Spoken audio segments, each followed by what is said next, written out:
The Book of the Duchess, also known as the Death of Blaunche, is the earliest of Chaucer's major poems, preceded only by his short poem, An ABC, and possibly by his translation of the Romaunt of the Rose. Most sources put a date of composition after the 12th of September 1368 and 1372, with many recent studies privileging a date as early as the end of 1368.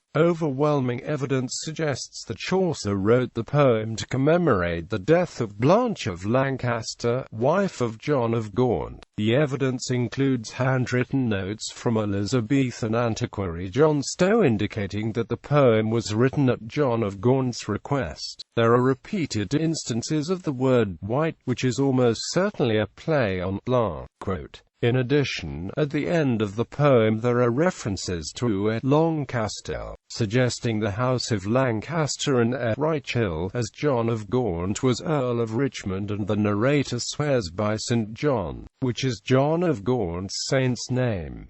Plot summary. At the beginning of the poem, the sleepless poet lies in bed, reading a book, a collection of old stories. The book tells the story of Ceyx and Alcyone. The story tells of how Ceyx lost his life at sea, and how Alcyone, his wife, mourned his absence. Unsure of his fate, she prays to the goddess Juno to send her a dream vision. Juno sends a messenger to Morpheus to bring the body of Ceyx with a message to Alcyone.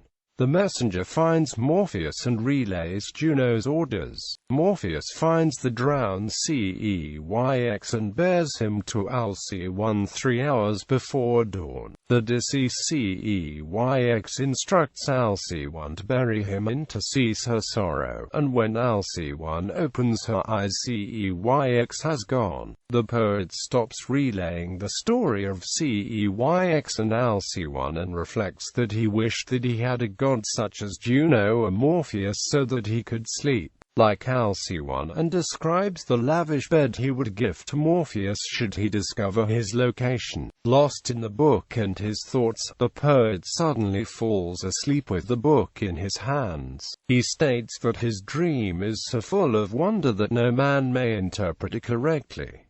He begins to relay his dream. The poet dreams that he wakes in a chamber with windows of stained glass, depictions of the tale of Troy, and walls painted with the story of the romance of the rose. He hears a hunt, leaves the chamber, and inquires who is hunting.